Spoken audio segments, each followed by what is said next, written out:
శ్రీ ధీరేంద్రలాల్ ధర్ రాసిన ప్రియదర్శి సామ్రాట్ అశోక రెండవ భాగం 21/7/24 ఉపగుప్తుడి గురించి చెప్తున్నా. ఉపగుప్త భిక్షువు మధురవాసు. భిక్షు అంటారు, భిక్షువు అంటారు, పూ తీసేస్తారు. అతడు మొగ్గిలి అనే కాశీ వర్తకుడి కుమారుడు. బుద్ధుని శిష్య పరంపరలో 6వ తరం వాడు. ఇది శిష్య పరంపర ఎలా ఉంది? బుద్ధుడికి డైరెక్ట్ శిష్యుడు ఉపాధి, ఆయన శిష్యుడు దశాకుడు, ఆయన శిష్యుడు శోనకుడు, ఆయన శిష్యుడు దిగ్గోపుడు, ఆయన శిష్యుడు చంద్రవృజుడు, ఆయన శిష్యుడు ఉపగుప్తుడు. ఉపగుప్తుడు బౌద్ధ సంఘాలు చాలా బాల్యంలోనే ప్రవేశించేది. చిన్నప్పుడే సర్వశాస్త్రాలు చదివాడు, ప్రతి సూత్రాన్ని వివరంగా తెలుసుకున్నాడు. యోగాభ్యాసం చేసి అసాధారణ మూర్తిమత్వాన్ని పొందాడు. అతడి ప్రతిభ లోక ప్రసిద్ధి పొంది భిక్షులోకంలో అతడు గౌరవ. ఉత్తర భారతదేశంలో బౌద్ధ ధర్మ చక్రంలో అంటే బౌద్ధ సమాజంలో అగ్రగణ్యుడిగా ఉపగుప్తుడు పేరు పొంది. ఆరోగ్య పరమలాభ, సంతుష్టి పరమం ధనం, విశ్వాస పరమజ్ఞాతి, నిర్వాణ పరమం సుఖం అని ధర్మపదం. అన్ని లాభాలలో ఆరోగ్యమే ఉత్తమ లాభం. ప్రాపంచిక ఐశ్వర్యాలలోకెల్లా సంతుష్టి ఉత్తమమైన ఐశ్వర్యం. విశ్వాసం ఉత్తమమైన మిత్రం. సుఖాలన్నిటిలో నిర్వాణం పరమ సుఖం అని బౌద్ధ ముఖ్య ధర్మాలలో ఒక ధర్మం చెబుతోంది. ఈ మాట ఉపగుప్తుడు పైన వివరించిన బౌద్ధ ధర్మ ఆచరణలో పెట్టాలని భావించి అశోకుడి హృదయ పరివర్తన కలిగి రక్తపాతం అరికట్టడానికి కళింగ దేశం బయలుదేరారు. యుద్ధం ప్రారంభం కాకుండానే కళింగం చేరాల్సి వచ్చింది, కానీ దారిలో ఆలస్యమై, అంటే ఆయన ముందొస్తే కళింగ యుద్ధం జరిగి ఉండేది కాకపోవచ్చు. అతడు మధురా నగరం ప్రక్కగా కళింగకు పోతుంటే ఒక స్త్రీ మార్గమధ్యంలో ఏడుస్తూ పడి ఉంది. ఆమె మశూచికంతో అమితంగా బాధపడు. తమకు కూడా మశూచికం వస్తుందేమో అనే భయం ఆమె బంధువులు ఆమెను అక్కడ ఒంటరిగా వదిలేసి వెళ్ళిపోయి. ఆమెకెవరూ దిక్కులే.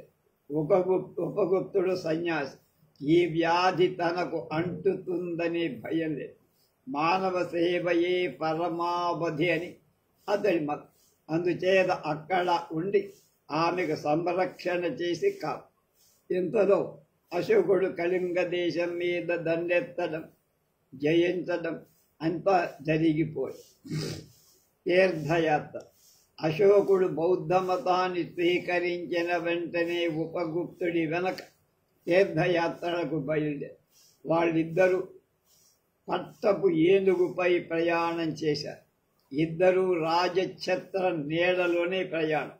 అందొకరు కటికి కషాయాన్ని ధరించిన భిక్షువు, మరొకరు చీని చిహ్నంబరాలతో అలంకృతుడైన అశోక చక్రవర్తి.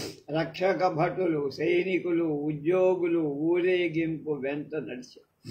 బౌద్ధ క్షేత్రాలైన లుంబిని వనం, కపిలవస్తు, బుద్ధగయ, సారనాథ్. లుంబిని వనంలో బుద్ధుడు పుట్టాడు మనకు తెలుసు. కపిలవస్తు, బుద్ధగయలో ఆయనకి జ్ఞానం కలిగి, సారనాథ్ కాశీకి దగ్గర, శ్రావస్తి, కుషీనగరాల చక్రవర్తి దర్శించి. లుంబిని వనం బుద్ధుని జన్మస్థలం. అశోకుడు అక్కడ ఒక శిలాస్తంభాన్ని నాటించి అందమైన గుర్రపు విగ్రహం ఒకటి ఆ స్తంభం పై భాగాన అలంకరింపజేసి స్తంభంపై బుద్ధ భగవానుడి జీవిత గాథను చెక్కించారు. ఇవాల్టి మన దేశ పటంలో మనం లుంబిని వనం పేరు చూడం. ఆ పేరు క్రమేపి కాలగర్భంలో కలిసిపోయి ప్రజలు మర్చిపోయారు.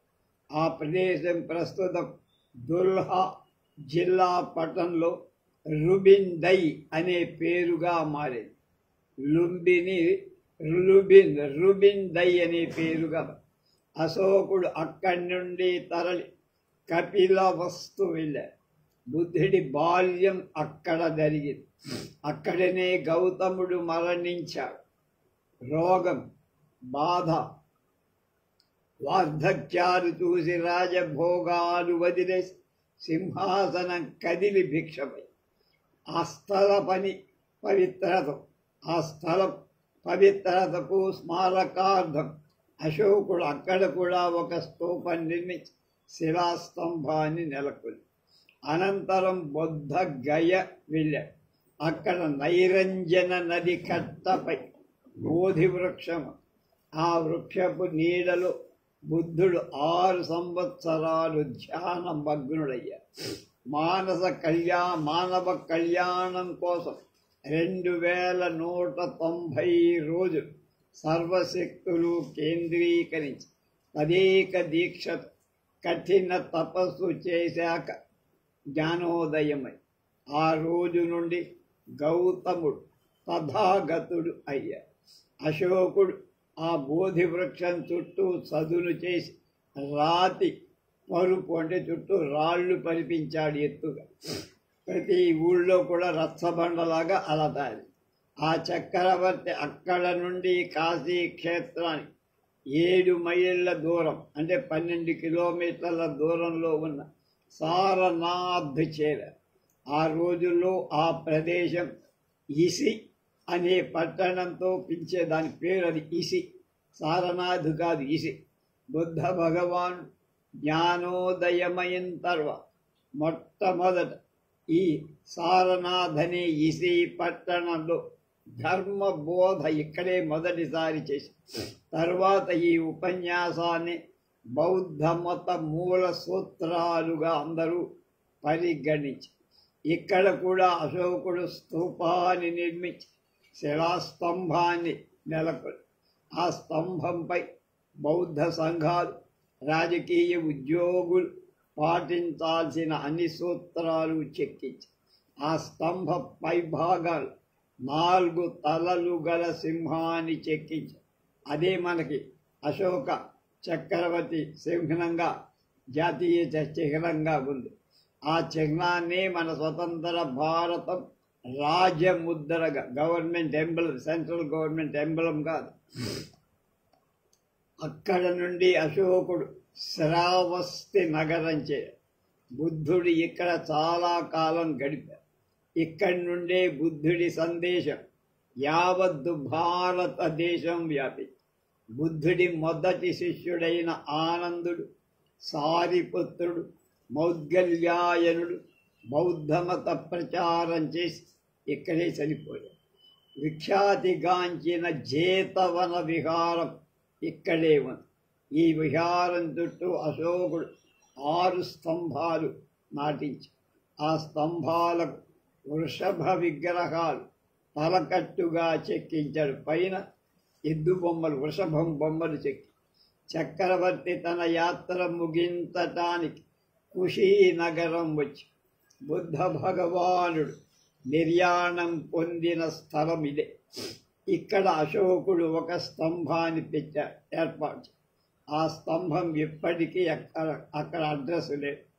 ఇంత సుదీర్ఘమైన తీర్థయాత్ర అశోకుడు చేయటం చేత అలసట చెంది ఈ యాత్రలో ఒక ప్రాంతం నుండి మరొక ప్రాంతానికి వెళ్ళేట మార్గమధ్యములో తగిలిన పల్లెలలో, పట్టణాలలో, నదీ తీరాలలో, కొండ కోపులలో అనేక స్తంభాలు నాటించి ఇవాల్టి చరిత్ర పరిశోధకులు అందులో వాళ్ళకి ఎన్ని స్తంభాలు నాటించిన దొరికినవి 10. అవి కౌశంబి, లౌరియ, నందనగడ, లౌరియ, అరరాజం, రాంపులియ, సాంచి, తోప్రి, రుమిందై, నిగలిప్ అనే ప్రాంతాల్లో ఈ 10 శిలాఫలకాలు అందులో కొన్నిటిపై శాసనాలున్నాయి, కొన్నిటి మీద ఏమీ లేదు. సారనాథులో అశోక స్తంభం ఒకటి ఉంది. అది ఆకుపచ్చ రాయితో తయారు చేయబడి అద్దంలాగా నునుపుగా ఉండి నీడగా ఇస్తూ కాశీవాసులు దాన్ని లాట భైరవుడని పిలుస్తున్నారు. కాలభైరవుడు ఉన్నాడు కనుక ఇక్కడ లాట భైరవుడు. 1908లో జరిగిన మత కలహంలో దుండగులు ఆ స్తంభాన్ని ముక్కలు ముక్కలుగా పగలగొట్టారు. అక్కడే ఒక మ్యూజియం ఉంది. ఇవన్నీ అక్కడ చేరాయి. సామాన్యంగా అశోక స్తంభాలు భూమట్టానికి 30-40 అడుగులు ఎత్తున ఉంటాయి. 9-10 అడుగుల లోతుకుంటాయి భూమి. ప్రతి స్తంభం పెద్ద ఏకశిలా రాతితో తయారు చేయబడి ఈ స్తంభాలు 2000 సంవత్సరాలకు పూర్వం తయారై పేరు పొందిన ఇవాల్టి పాశ్చాత్య శిల్పులు రాతికి అలా మెరుగు పెట్టడం ఒక ప్రత్యేక కళని, అది మనకు ఇప్పటిదాకా అందుబాటులో రాలేదని అభిప్రాయపడు. ఇవాల్టి శిల్పుల కన్నా పూర్వం హైందవ శిల్పులే ఎక్కువ సామర్థ్యం, నైపుణ్యం, కౌశల్యం కలవాడు అనే అభిప్రాయం ఇప్పటికీ. ప్రతి స్తంభ శిఖరం పైన ఏను కాని, ఆవు కాని, గుర్రం కాని, సింహం ఏదో ఒక దాని చిహ్నం చేత అలంకరింపబడేట్టుగా చేయించారు. చరిత్ర పరిశోధకులు ఈ 4 గుర్తులు బుద్ధ భగవానుడి జీవితంలో 4 సంఘటనలు తెలియచేస్తున్నాయి అంటారు. బుద్ధుడు జన్మించటకు ముందు అతడి తల్లి మాయాదేవి తెల్ల ఏనుగును కలలో చూసి కనుక రాకుమారుడు పుడతాడు అని తెలిసి కనుక బుద్ధ జననానికి బదులుగా ఏనుగు చిహ్నాన్ని తీసుకొని ఉండవచ్చు. అలాగే కపిలవస్తు నగరంలో పురాణంలో వివరించిన కపిల గోవును బట్టి ఆ పేరు రాచి ఉండొచ్చు కనుక అక్కడ ఆవును పెట్టి ఆ పట్టణ జ్ఞాపకం రావటానికి ఆవు గుర్తును పైన తీసుకొని ఉండొచ్చు. అలాగే సత్యాన్వేషణ కోసం గౌతముడు తన రాజ్యాన్ని పరిత్యజించే సమయంలో గుర్రాన్ని వెక్కి వెళ్ళాడు కనుక, రాజ్యాన్ని దాటాడు కనుక అది తెలియజేయటానికి, సంఘటన తెలియజేయటానికి గుర్రం గుర్తు ఒక శిలాశాసనం మీద వైరాగ్య చిహ్నంగా గుర్రాన్ని గుర్తుగా గ్రహించి ఉంది. బుద్ధుడు శాక్యవంశీకుడు, శాక్య సింహుడు అంటారు. శాక్యవంశ సింహం కనుక సింహం అతడి వ్యక్తిత్వాన్ని వెల్లడి చేయటానికి ఆ సింహం కూడా దానికి ఈ 4 చిహ్నాలు తప్ప మరి ఏ గుర్తులు అశోక స్తంభాల మీద కనపడవు. ప్రతి ఒక్క స్తంభం ఏకశిల, ఒక్కొక్కటి 50 టన్నులు అంటే 1300 మణుగుల తక్కువ బరువు.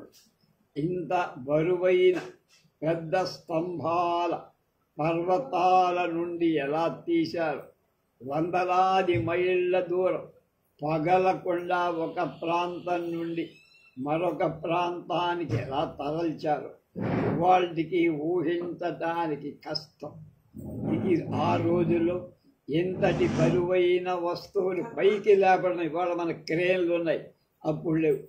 ఆధునిక సాధనాలు ఆనాడు లేవు కనుక అశోకుడి అనంతరం 15 శతాబ్దాలకు ఢిల్లీ చక్రవర్తి ఫిరోజ్ షా తుగ్లక్ అశోకుని త్రోవ స్తంభాన్ని మీరట్ నుండి ఢిల్లీకి తీసుకొచ్చారు. తొవ్ర అని స్తంభం. అది చేర్చడానికి వాడు ప్రత్యేకించి 42 చక్రాలతో ఒక బండి తయారు చేసి ప్రతి చక్రంకి ఒక్కొక్క పగ్గం తాడు కట్టి ఒక్కొక్క పగ్గాన్ని లాగటానికి 200 మంది మనుషులను నియమి మీరట్ నుండి ఢిల్లీకి దూరం 120 మైళ్ళు, 120, 60, 180 కిలోమీటర్ అయినా ఆ స్తంభం ఢిల్లీ చేరటానికి 84,000 మంది 84,000 మంది మనుషులు లాగాల్సి వచ్చారు. ఆనాటి ఒక స్తంభాన్ని ఒక ఊరి నుంచి మరొక ఊరికి చేర్చటానికి అంత శ్రమ పడాలి. అలా వేలాది మైళ్ళు వ్యాపించి ఉన్న భారతదేశమంతా అశోకుడు, అతడి శిల్పుడు ఈ స్తంభాలను ఎక్కడ ఎలా చేర్చారో, ఎలా నిలబెట్టారో ఇవాల్టికి ఎవరికి ఊహకు అందని ఎయిత్ వండర్గా. దీన్ని బట్టి ఆనాటి పని వాళ్ళ యొక్క సామర్థ్యం ఎంత గొప్పదో అర్థం. అశోకుడు అనంతరం 8 శతాబ్దాల హుయన్ సాంగ్ అనే చైనా యాత్రికుడు బౌద్ధ క్షేత్ర దర్శిస్తూ భారత్కొచ్చి అతడు తన యాత్రా సందర్భంగా చూసిన విశేషాల గురించి ఒక గ్రంథం రాసి భారతదేశమంతటా అంటే ఉత్తరంలో కాశ్మీర్, ఆఫ్ఘనిస్తాన్, కాఫిరిస్తాన్, ముల్తాన్, దక్షిణంలో ద్రవిడ కాంచీ ప్రాంతాలు, కళింగానికి పడమర ఉన్న సింధు మహారాష్ట్రాలు, తూర్పున కర్ణ, సువర్ణ, తామ్ర లిపితి ప్రాంతాలు ఆనాడు అశోక స్తంభాలను చూసినట్టుగా ఆయన తన గ్రంథంలో రాశారు. అశోకుడు అనేక స్తూపాలు నిర్మించి భారతదేశంలో అనేక ప్రాంతాలలో బుద్ధుడి, అతని శిష్యుల అవశేషాలను అనేక విహారాలలో పదిలపరచ జాగ్రత్త చేశారు.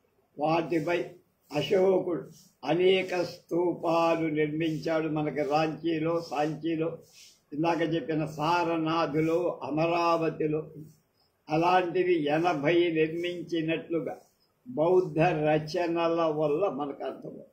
కానీ సాంచీ, బారకత్, పిపుద్రాలలో 3 స్తూపాలు మాత్రమే ఇవాళ కనబడతాయి. మిగిలిన 77 ఎక్కడున్నాయో ఎవడు కనిపెట్టారు. ఆ స్తూపాలు పరదేశీయులు దండయాత్ర వల్ల కానీ, కాలక్రమంలో ప్రకృతి వైపరీత్యాల వల్ల కానీ నశించి ఉండవచ్చు. 7వ అధ్యాయం బౌద్ధ మత ప్రచారం. అశోకుడు తీర్థయాత్ర సందర్భంగా హిమాలయాలకు కూడా వెళ్ళి నేపాళ దేశంలోని పర్వత పంక్తులలో సౌందర్యాన్ని చూసి మంత్రముగ్ధుడయ్య, తన్మయుడయ్య. అతని కుమార్తె చారుమతి ఆ ప్రాంతాలను చూసి, తండ్రి, నాకు ఈ పర్వత సీమని వదిలిపెట్టడానికి మనసు ఒప్పట్ల, కనుక జీవిత జంఝాటాలు ఇక్కడ చేరు. ఈ ప్రకృతి సౌందర్యాన్ని, నిర్వాణ ప్రశాంతి ప్రత్యక్షంగా అనుభవిస్తున్నట్లు నాకని ఇక్కడ ఒక విహారం నిర్మించు, నేను ఇక్కడే ఉంటానని తన అభిలాష వ్యక్త చేసి ఆమె కోరిక వెంటనే తీర్చేసి విహారం నిర్మించాడు. చారుమతి భర్త దేవపాలుడితో అక్కడనే ఉండటం ప్రారంభం. దేవపాలుడు భిక్ష సంఘాన్ని, చారుమతి భిక్షుని ఆడవాళ్ల సంఘాన్ని నిర్మించారు. ఈ 2 సంఘారామాల చుట్టూ జనపదాలు, పల్లెటూళ్ళు వచ్చాయి. అది దేవపాలుడి పేర దేవపట్నం అనే పేరుతో పిలవ. మంచు పేరిన ఎత్తైన శిఖరాలు, ఎర్రని కుంకుమ పూలచే కప్పబడి నీల సరోవరాలతో నిండి ఉన్న హిమాలయ సౌందర్యాన్ని అశోకుడు సమ్మోహితుడై బౌద్ధ భిక్షువులు ఉంటాని ఆ మనోహర సరోవరాల చుట్టూ 500 సంఘారామాలు నిర్మించి వందలాది బౌద్ధ భిక్షులు ఆ సంఘారామాల్లో నివసించటానికి సహజ సౌందర్యం గల ఆ సుందర పట్టణాన్ని శ్రీనగర్ అనే పేరు పెట్టాడు. ఇవాళ కాశ్మీర్లో ఉన్న శ్రీనగర్ అదే. అశోకుడు బౌద్ధ మత సిద్ధాంతాల ప్రచారం చెయ్యాలను సామాన్య ప్రజలు కూడా చదివి అర్థం చేసుకొని ఆచరించి అనుభవంలోకి తెచ్చుకోవటానికి వీలుగా బౌద్ధ ముఖ్య సూత్రాలు శిలలపై చెక్కించి ఆ శిలాశాసనాలు ఉత్తరంలో అంటే ఉత్తర దేశంలో సహబజ్జిగరి మన్సేరా ప్రాంతాలలో, మధ్య భారతంలో బాబ్రు రూపనాథ సహస్రాలలో, పశ్చిమంలో గిర్నార్ అంటారు, గిరినార్ అన్నాడు, గిర్నార్ అడవి ప్రాంతం అది, సుపారా ప్రాంతాలు, తూర్పున ధౌడి ఔగడ్లలో బయటపడ్డాయి. ఈ మధ్య ఆ శిలా ఫలకాలపై చెక్కిన శాసనాలు ఇప్పటికి చాలా స్వచ్ఛంగా ఉంది. ఆ శాసనాలను బట్టి అశోకుడు ఏం తలపెట్టాడు, ఏం చెయ్యాలనుకున్నాడు తెలుసుకోవాలి. ఆయన ఆత్మను, ఆయన దర్శనాన్ని మనకు అర్థం చేస్తే ఎంతో హింస నిషేధింపబడింది. అందులో ప్రజా కళ్యాణాన్ని ఎద్దు పందాలు, కోడి పందాలు, నాట్య సంగీతాలు, నాటకాలు నిషేధించబడ్డాయి. పశుపక్షులను వేటాడకూడదని శాసించారు. పశువులను చంపి మాంసాహారులై ఉండటం ధర్మానికి అపచారం. అందువల్ల ఈ దిగువ పేర్కొన్న జంతువులను చంపరాదు. చీమ, చేప, చిలుక, బాతు, గబ్బిలం, కొంగ, పావురం, ఏదుపంది, అడవి పంది, ఉడుత, మేక, గొర్రె, దుప్పి, ఎద్దు, ఖడ్గమృగం ఈ జంతువులు ప్రాణాలతో మాడిపోతాయి కనుక అరణ్య దహనం కూడా నిషేధించి అడవిని తగలబెట్టారు. ఇవన్నీ చంపకపోతే జనం ఏం తెచ్చారు? మాంసాహారులు ఏముండవు. తల్లిదండ్రులను పూజించు, భూతదయ కలిగి ఉండు, నిజమే అబద్ధం మాట్లాడకుండా సత్యమే మాట్లాడు. అసూయ, అసహనం, క్రూరత్వం, సోమరితనం ప్రయోజనకారికం. మితిమీరి కూడబెట్టడం కానీ, మితిమీరి ఖర్చు చేయటం కానీ అపచారాలు. ముసలివాడు, మతి చెడినవాడు, వాళ్ళ సంతానం నేరాలను, వాళ్ళు ఏదైనా ఒకవేళ నేరాలు చేస్తే దయతో వాళ్ళని ఆలోచించు, కనుక తీవ్ర శిక్ష ఇవ్వద్దని. పరమతాలు ఖండించినంత మాత్రం చేత నీ మతానికి గొప్పతనం ఏం చేకూర. మంచి ధర్మాలే అన్ని మతాలకు ఆధారం కనుక పరధర్మాలను కూడా వినాలి. అంతేగాని అవతల వాడు ఏదో చెప్తున్నాడు చెవులు మూసుకోవద్దన్నాడు. ఇది బౌద్ధ ధర్మం, తెలుసుకోవాలి ఆ ధర్మానికి. ఈ ధర్మాలు ఆచరించేవాడు ఇహ పరాల సౌఖ్యంతి పొందుతాడు అని ఫలశ్రుతి కూడా రాయించాడు. అశోకుడు మంత్రి మండలిలో ధర్మ ప్రచారకులకు వాళ్ళని కూడా నియమించారు, ధర్మం ప్రచారం చేసేవారు. ధర్మాన్ని ప్రజలు ఆచరించేట్లు చూడటమే వాళ్ళ పని. భిక్షుణులకు, స్త్రీ సామాన్యానికి సద్గుణాలను అలవాటు చేయటం, నీతి సూత్రాలను ప్రచారం చేయటం, మహిళా మంత్రులు కూడా నియమించాడు అశోకుడు. అశోకుడు తన తీర్థయాత్రలలో అనేక కష్టాలు పడ్డాడు. దేశానికి రహదారి సౌకర్యాలు బాగా ఉండాలి, కానీ ప్రయాణికులకు విశ్రాంతి తీసుకోవటానికి మేడ కానీ, తాగటానికి మంచినీటి సౌకర్యాలు కానీ అంతకు ముందు లేవు. కనుక ఎండా వానలకు ప్రయాణికులు అవస్థ పడవలసి వచ్చి అసంఖ్యాకాలైన పుణ్యక్షేత్ర ఆలయాలు, ఆశ్రమాలు, సంఘారామాలు దేశంలో అన్ని వైపులా ఉన్నాయి. యాత్రికుల కష్టానికి మీరు లేదు, అంటే అంతు లేదు. యుగ యుగాలు గడిచిపోతున్నాయి, తరతరాలు గడిచిపోతున్నాయి. ఈ కష్టాన్ని తొలగించటానికి ఎవరూ ప్రయత్నించారు. ప్రయాణ సౌకర్యం కలిగించటానికి కొత్తగా మంత్రి మండలిని ఏర్పాటు చేసి రహదారులపై నీడనివ్వటానికి మామిడి చెట్ల రెండు వైపులా నాటించాడు. మన చిన్నప్పుడు సోషల్ స్టడీస్ సాంఘిక శాస్త్రం చదువుకున్నప్పుడు అశోకుడి పాఠంలో మొదట నేర్చుకునేది ఇదే. అశోకుడు రోడ్లకు ఇరువైపులా చెట్లను నాటించెను, సత్రములు కట్టించెను అని చదువుకున్నాం. యాత్రికులకు మంచినీటి సదుపాయాన్ని కలిగించడానికి బావులు తవ్వించాడు, చెరువులు తవ్వించాడు. రాత్రుడు మకాన్ చెయ్యటానికి సత్రశాలలు, ధర్మశాలలు నిర్మించాడు. అంతటితో ప్రజల కష్టాలని, యాత్రికుల కష్టాలన్నీ తీర్చారు. వైద్యశాల 8వ అధ్యాయం. ఆ తర్వాత కొంతకాలానికి ఒక బౌద్ధ భిక్షువు తీర్థాటన బయలుదేరాడు. అతడా చాలా వృద్ధుడు, చేయవలసిందా చాలా దూరపోయాడు. ఆకలి కొని అలసట చెందాడు. కొంత దూరం కళ్ళ చూపు తగ్గింది, నడక మందగింది. కానీ బలమైన ధర్మకాంక్షతో నడవటం వదిలిపెట్ల. లుంబిని, కపిలవస్తు, బుద్ధగయ, సారనాథ్, శ్రావస్తు, రాజగృహ అలా ఒకదాని వెంట ఒకటి నడిచి గడిచి వస్తుంది. చివరికి పాటలీపుత్రం పాట్నాలోని కుక్కుట ఆరామానికి మళ్ళీ వస్తుంటే మార్గమధ్యంలో రోగగ్రస్తుడై చనిపోయింది.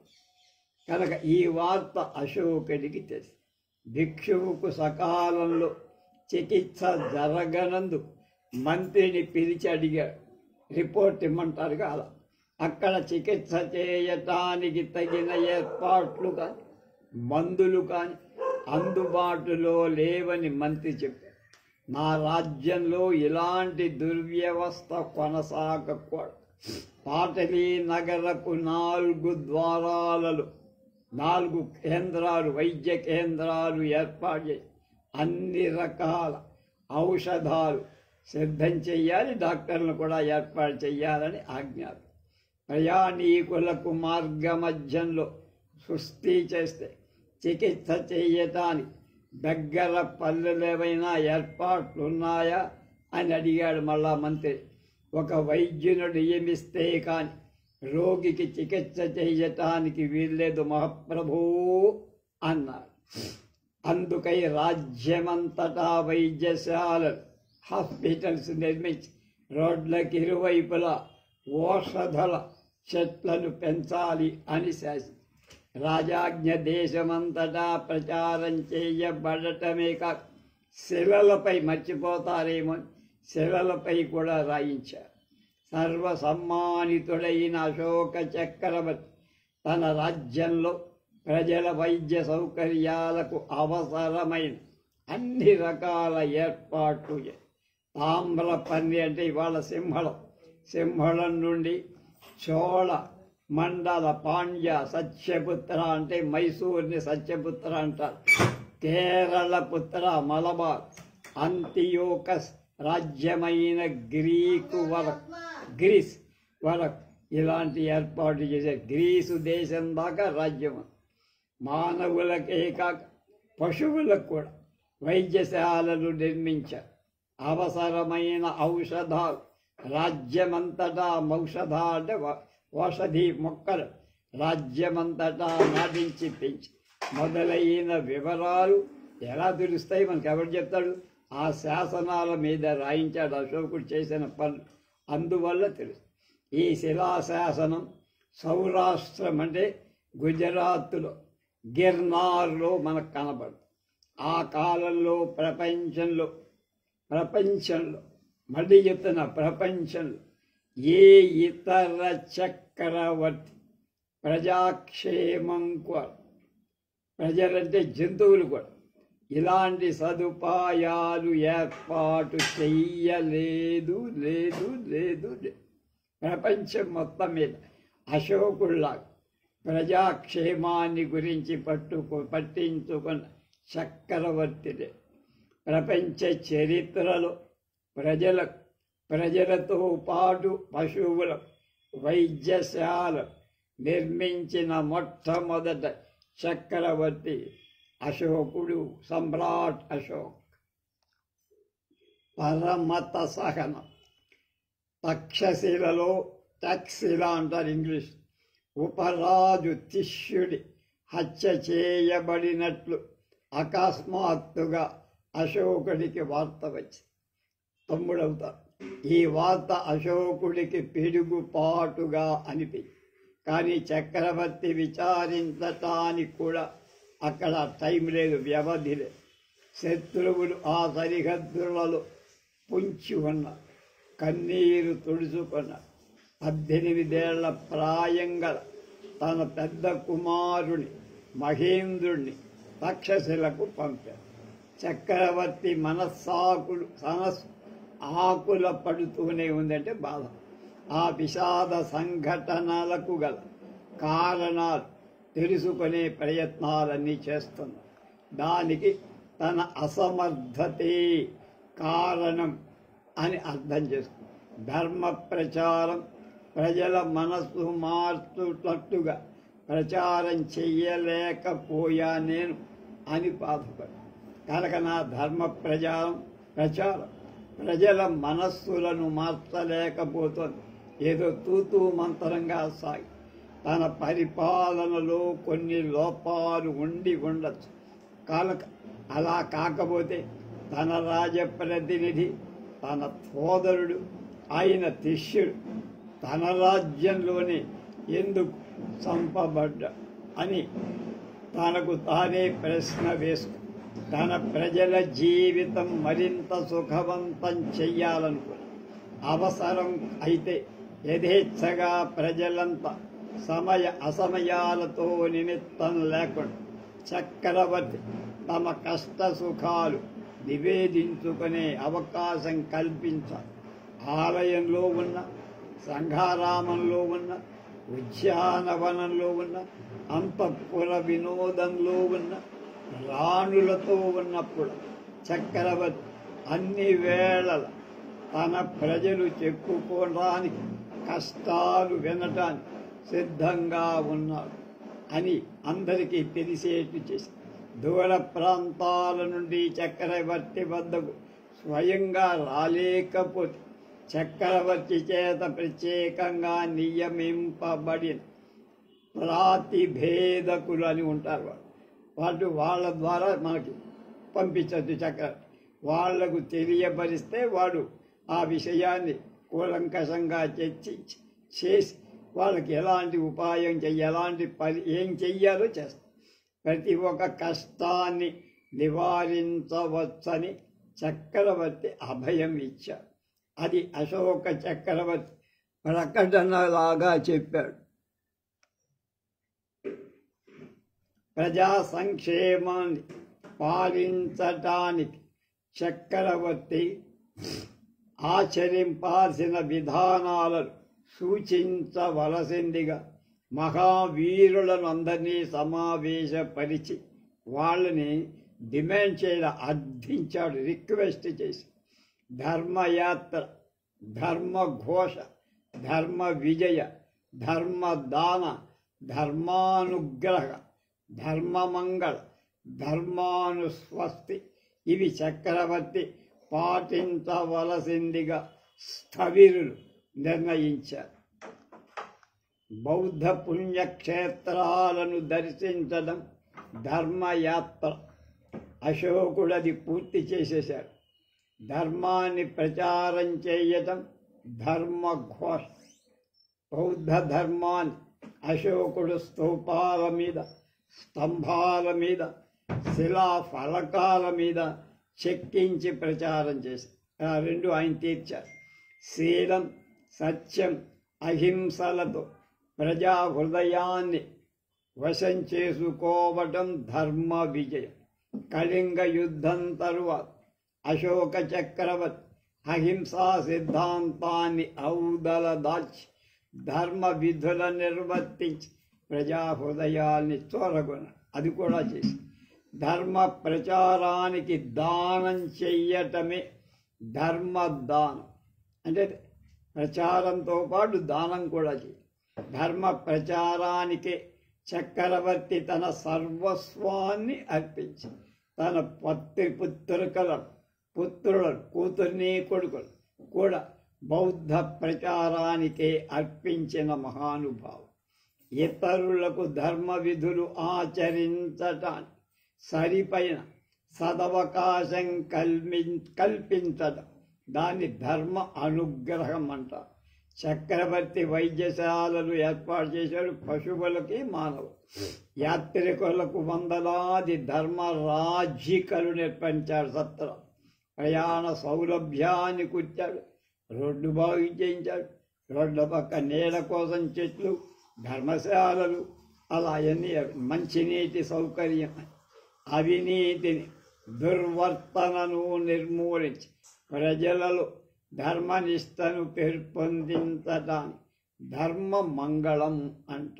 మళ్ళా అవినీతిని చెడు ప్రవర్తన నిర్మూలించి ప్రజలలో ధర్మనిష్టను పెంపొందించటం పేరే ధర్మ మంగళం. ఈ కర్తవ్యాన్ని కూడా తాను అశోకుడు నిర్వర్తించి తాను ఏది ప్రచారం చెయ్యాలనుకున్నాడు ఆ సిద్ధాంతాలని తాను ముందు ఆచరించి ప్రజలకు చెప్పి తన శక్తినంతా ధర్మ ఉద్ధరణకు అంకితం చెయ్యటమే ధర్మానుస్వస్తి. చక్రవర్తి తన ఐశ్వర్యాన్ని సర్వశక్తులను ప్రజాశ్రేయస్సుకే ఉపయోగించాడు కనుక దీన్ని కూడా ఆయన పూర్తి చేశాడు. అశోకుడు బౌద్ధ మతం ఒక్క దానిని మాత్రమే ఆచరించాడంటే మనం పొరపాటు. అతడు మతంతో కానీ విశ్వాసాలతో కానీ పాటించక ప్రజలందరి సదుపాయం కోసం జాగ్రత్త వహించి సమభావం కలిగి ఉన్న రాజుగారి వాళ్ళది మన పాలకుల్లాగా ఋషికొండను బూడికొండను చేసి అక్కడ బ్రహ్మాండమైన బిల్డింగ్, అట్లాగే తాడేపల్లిలో బ్రహ్మాండమైన బిల్డింగ్ రాకుండా ఎవరు దాని చుట్టూ కంచె, ఇతరులు రాకుండా దారులన్నీ కూడా నిర్బంధం, ఇవన్నీ లేవు ఆ కాలం. కనుక రథయాత్ర అనే ఉత్సవం ఒకటి ప్రవేశపెట్టి ఇప్పుడు తాడేపల్లి గుండా అన్ని వెహికల్స్ అన్ని వాహనాలు వెళ్ళటానికి అవకాశం కలిగింది ఇప్పుడు కొత్తగా వచ్చిన ప్రభుత్వం. ఈ ఉత్సవం ప్రతి సంవత్సరం జ్యేష్ఠమాసం 8వ జ్యేష్ఠ శుద్ధ అష్టమి రోజున చేస్తారు రథయాత్ర. ఆ ఉత్సవంలో ప్రజలు వెదురుతో 4 చక్రాల రథాలు తయారు చేసేవారు. వాటికి 5 అంతస్తులుండే, ప్రతి అంతస్తులో హిందూ బౌద్ధ విగ్రహాలు ఉంచేవారు. ఒక బౌద్ధుడివే కాదు, హిందూ బౌద్ధ. అలాంటి రథాల బారులు తెచ్చి వీధుల వెంట ఊరేగించేవారు. వందలాది దీపాలతో రథాలు వీధులు అలంకరించేవారు. బాణాసంచా కాల్చేవారు. ఈ ఊరేగింపుల వెంట ఏనుగులను కూడా చక్కగా అలంకరించి బారులు తీర్చి నడిపించి ఈ ఉత్సవ వైభవం చూడటానికి 2 కళ్ళు చాలేవి కావు. ఆ రథంలో హైందవ బౌద్ధ ప్రతిమలు ఒకదాని పక్కన మరొకటి ఉంచి 2 రకాల మతాల వాళ్ళు కలిసి మెలిసేవాడు. ఒకళ్ళతో ఒకరు మా మతం ఎక్కువ మా మతం ఎక్కువ అని పోట్లాడకుండా పరమత సహనం కలిగి ఉండేది. అంటే ప్రాక్టికల్గా పరమత సహనాన్ని ఎలా పాటించవచ్చో చూపించి బౌద్ధ సంగీతి బౌద్ధ సిద్ధాంతాలను వివరించడంలో భేదాభిప్రాయాలు వచ్చాయి. సువిశాలమైన మన దేశంలో భిన్న ఆచార సంప్రదాయాలు వేరువేరు ప్రాంతాలలో వేరువేరు రకాలుగా ఈ భేదాలను గురించి ఆలోచించి క్రమబద్ధం చెయ్యటానికి ఉపగుప్తుడనే బౌద్ధ భిక్షుడు పాటలీపుత్రంలో పాట్నాలో ఒక బౌద్ధ సంగీతి అంటే కాన్ఫరెన్స్ ఏర్పాటు చేసి అశోకుడి పట్టాభిషేక దినోత్సవాన్ని అతి వైభవంగా ప్రతి ఏడాది జరిపేవారు. ఈ దినోత్సవ సందర్భంలోనే బౌద్ధ గీతి ఏర్పాటు చేసి చక్రవర్తి ఆ సమావేశాన్ని శ్రద్ధాశక్తులతో చూసేవాడు. ప్రతి సమావేశానికి హాజరవుతూ ఆశాంతం ఉండి చివరిదాకా, మొదటి నుంచి చివరిదాకా బౌద్ధాచార్యుల వివరణని వినేవాడు. ఆ సమావేశం పూర్తి అయినప్పటికీ ఆయనలో గొప్ప సంచలనం ఆవేశించేది.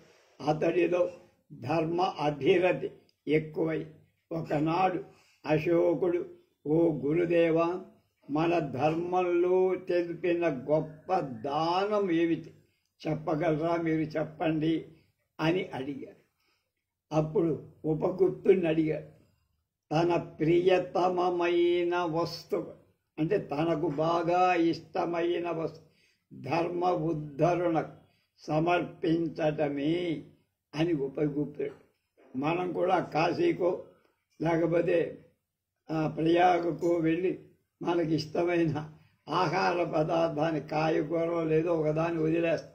అలాగే ఏమిటి నీకు ఇష్టమైంది బాగా లైఫ్, దాని మీదే నీకు బాగా ప్రాణం పెట్టి నువ్వు నమ్ముకొని ఆశించి సంతోషంగా ఎవరి మీద లేక ఏ దాని మీద ఉంటావో దాన్ని విసర్జించడం చాలా ముఖ్యమన్నాడు ఉపగుప్తుడు.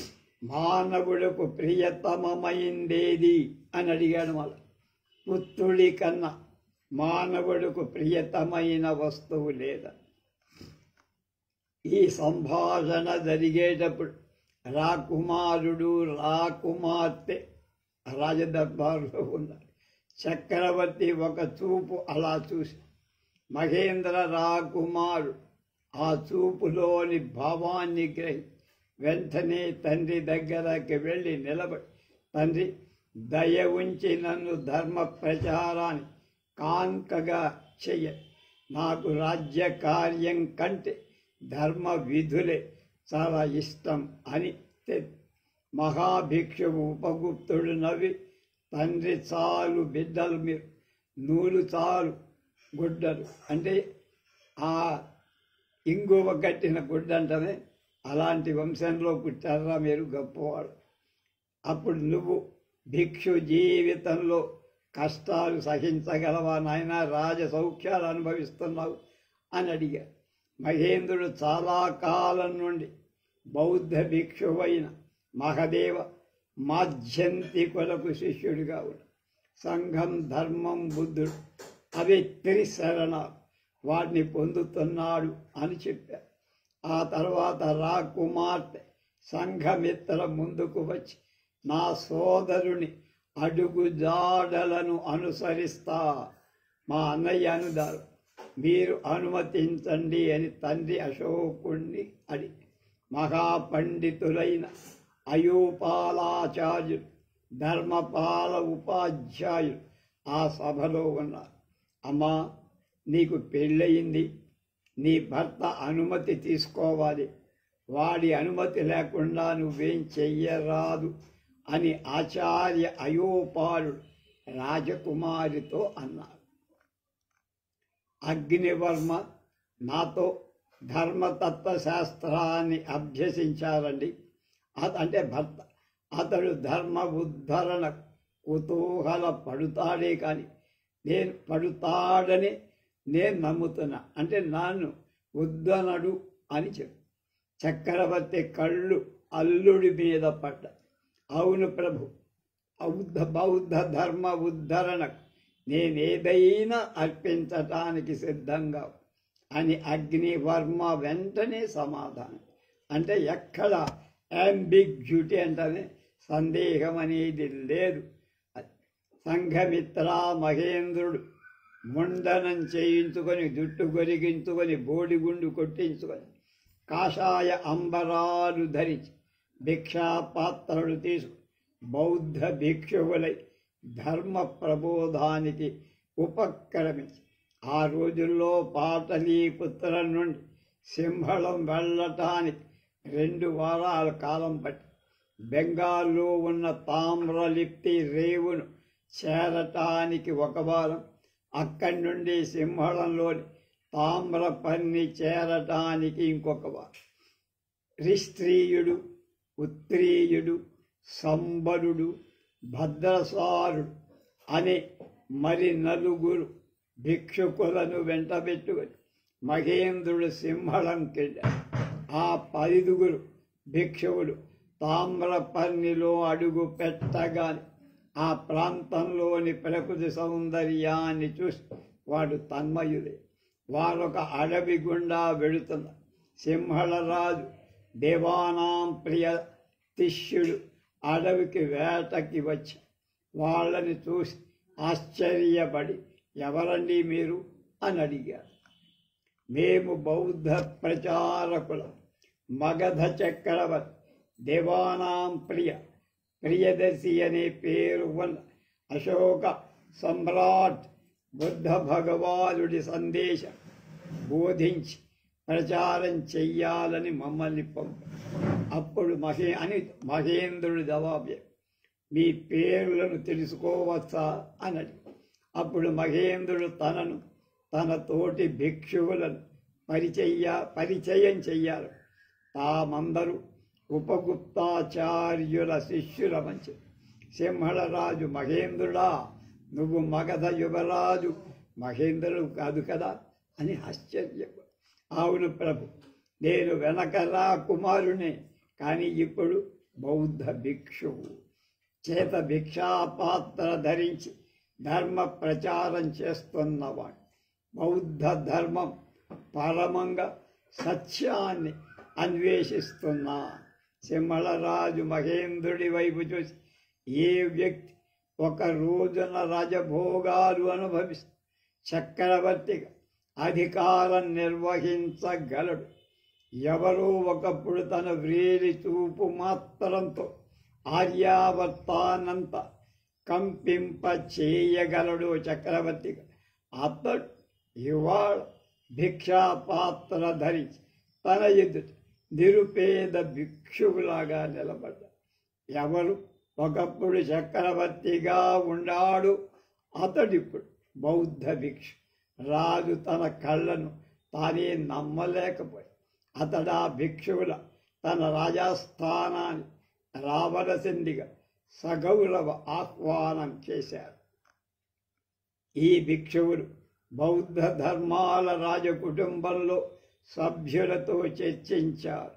ఆ తర్వాత తమ బోధల వల్ల, తమ మూర్తిమత్వం వల్ల, ప్రవర్తన వల్ల వారి హృదయాలు ఆకర్షించి సింహళ దేశంలో బౌద్ధం అంగీకరించి ధర్మ వ్యాసంగాని కేంద్రాలుగా కొన్ని విహారాలు నిర్మించి మహేంద్రుడు తన సోదరి సంఘమిత్రుడు సింహళానికి రావలదని ఆహ్వానించి ఆమెతో ఒక బోధివృక్ష శాఖను కూడా తెప్పించాడు గయని.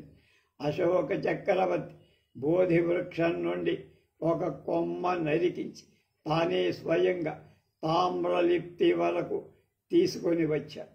అక్కడి నుండి సంఘమిత్ర ఆ కొమ్మను నెత్తి మీద మహాజాగ్రత్తగా పవిత్రంగా భావించి ఓడపై తామ్రపర్ణి 7 రోజులకు సింహళ కుమార్తె అనిల ఆమెను రాజప్రసాదానికి తీర్చుకోవటానికి ఎదురొచ్చి సింహళ కుమారి అనిల రాకుమారి సంఘమిత్ర సామాన్యమైన కాషాయ దుస్తులు భిక్షుని రూపంగా చూసి తెల్లబోయి ఆ సేతు సీతాచల పర్యంతం పాలించే అశోక చక్రవర్తి కుమార్తె సంఘమిత్ర నిరాడంబరత్వం, భక్తి, త్యాగం, సింహళ కుమార్తె వైభవ ఆడంబరాలను అధక్కరించి నేనెందుకు పనికొస్తాను వాళ్ళ ముందని ఈ రాకుమారుని కొన్ని రోజులు గడిచాక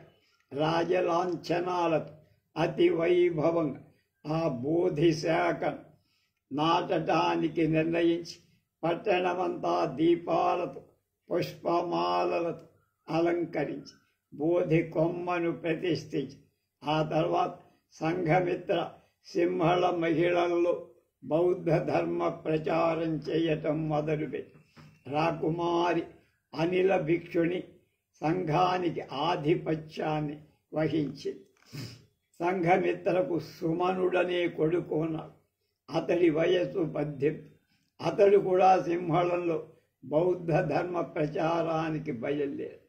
అశోక చక్రవర్తి ధర్మ ప్రచారకుల సింహళం మాత్రమే కాదు, తన రాజ్యంలో కూడా ప్రతి ప్రాంతానికి పంపాడు.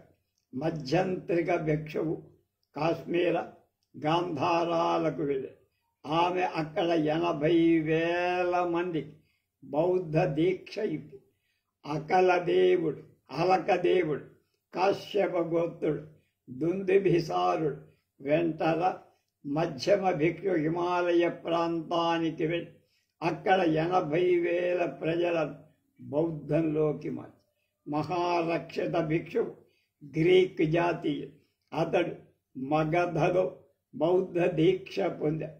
తాను అపరాంతమనే గ్రీకు రాజ్యానికి వెళ్ళి 37,000 మంది గ్రీకుల బౌద్ధులుగా మార్చి మహారాష్ట్రంలో మహాధర్మరక్షితుడు మైసూరుకు మహాదేవుడు వెళ్ళి 40,000 మంది స్త్రీ పురుషులు బౌద్ధులుగా మార్చి లోళోత్తరం మరొక 2 భిక్షువులు నేడు పెగు మౌల్మి అనే సువర్ణ భూమికి వెళ్ళి 60,000 మంది బౌద్ధాన్ని స్వీకరించేట్లు చేశారు.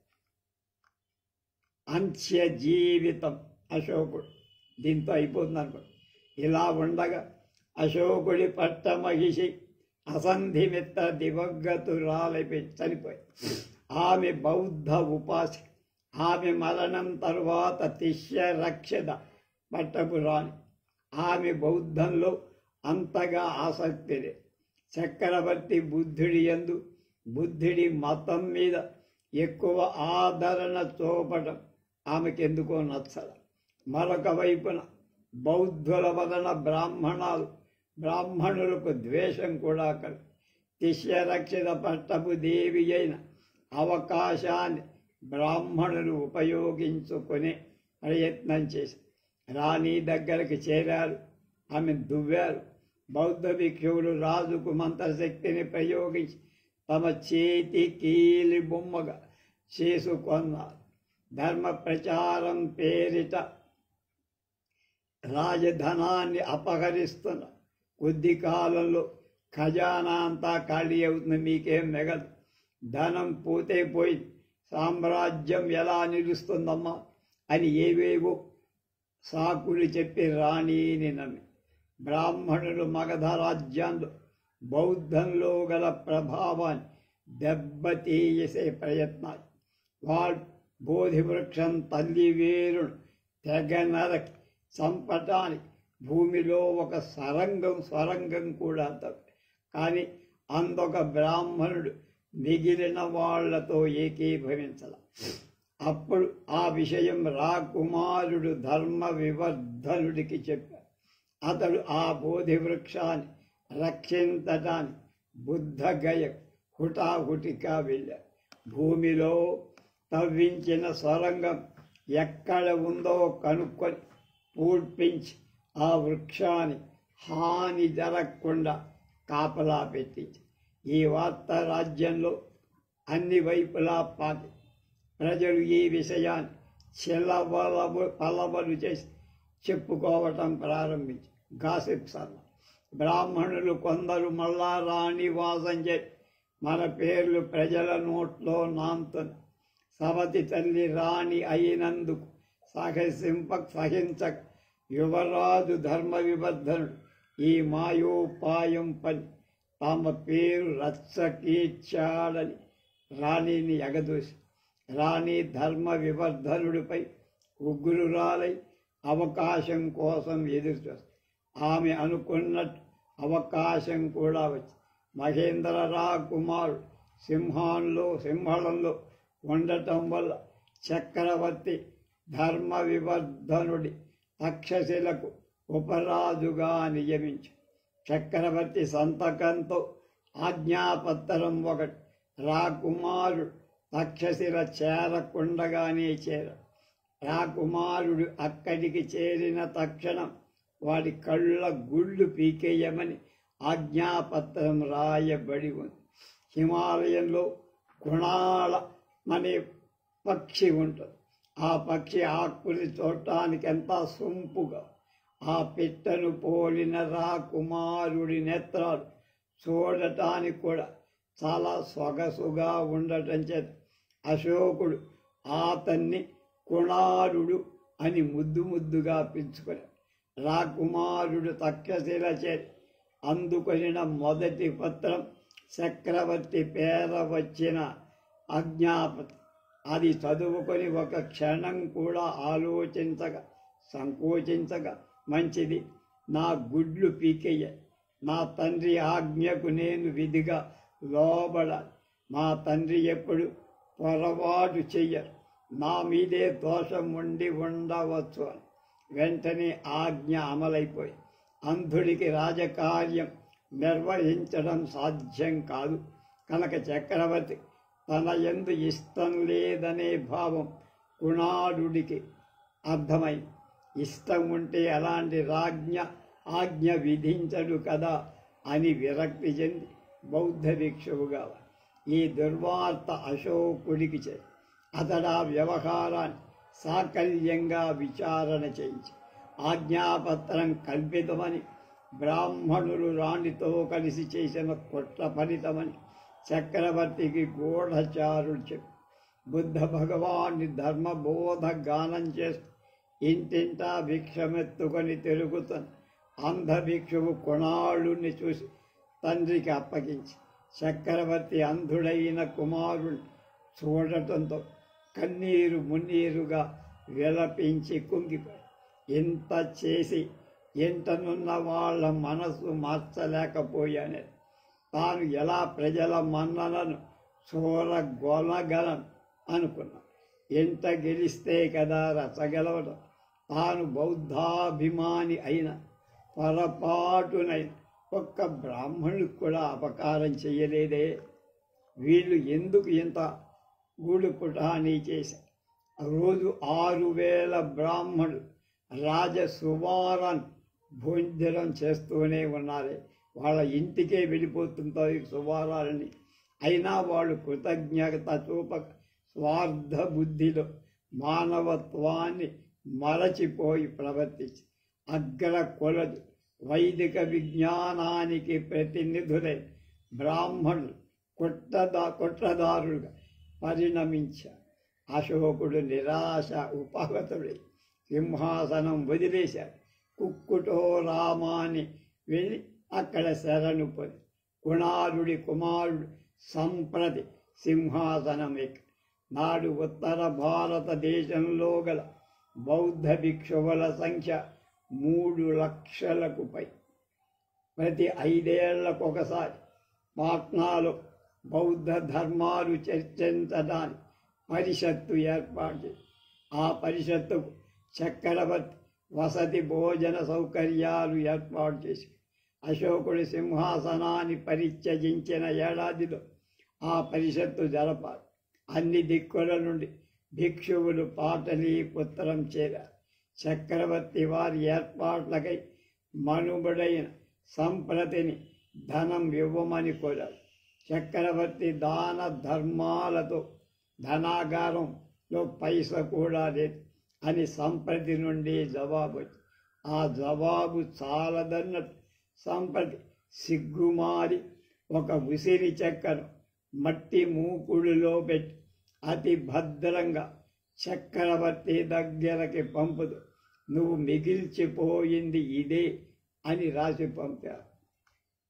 సాధు పుంగవుడు అశోకుడు నవ్వలేక నవ్వి సేతు సీతాచల పర్యంతం వ్యాపించివన్ జంబూ ద్వీపాన్ని పాలించిన మహాచక్రవర్తికి నేటికి మిగిలినటువంటి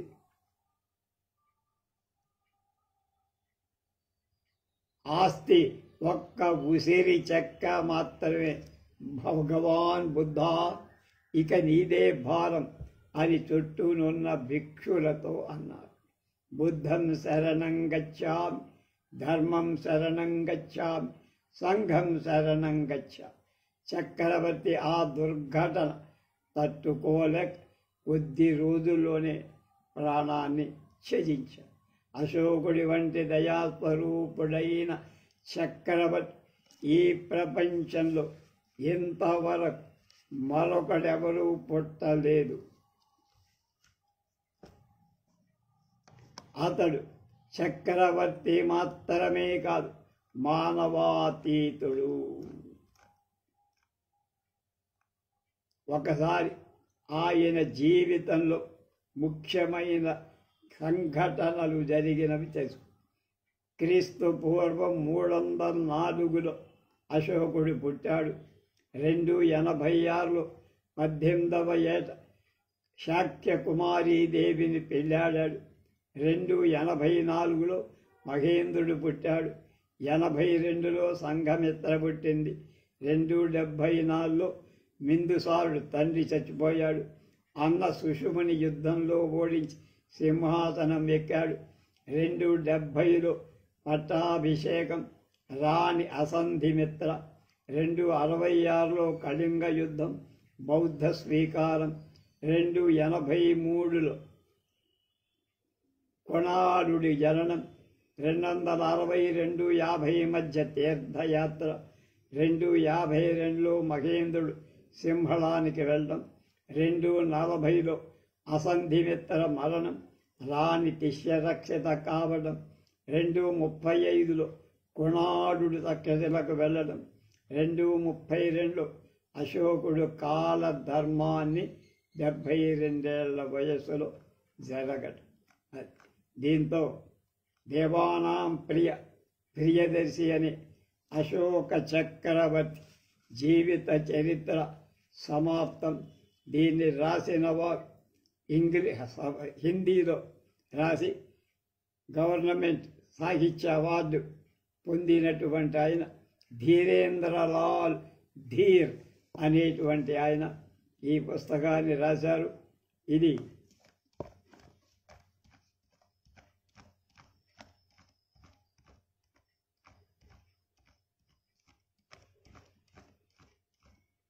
యాభై 58 పేజీల పుస్తకం.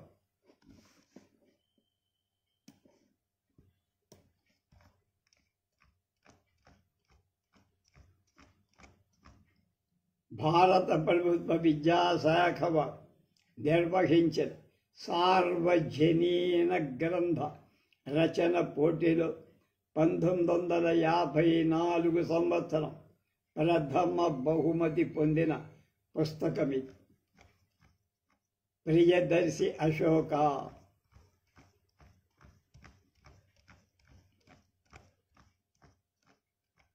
ధీరేంద్రలాల్ ధర్ దీన్ని వ్రాశారు.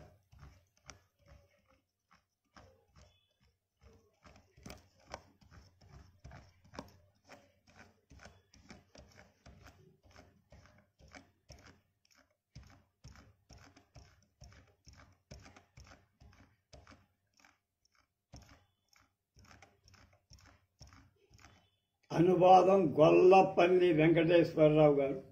రేపు మళ్ళా ఇంకో కొత్త విషయంతో కలుద్దాం. ఇవాళ గురు పౌర్ణమి, వ్యాస పౌర్ణమి సందర్భంగా శుభాకాంక్షలు తెలియజేస్తూ స్వస్తి.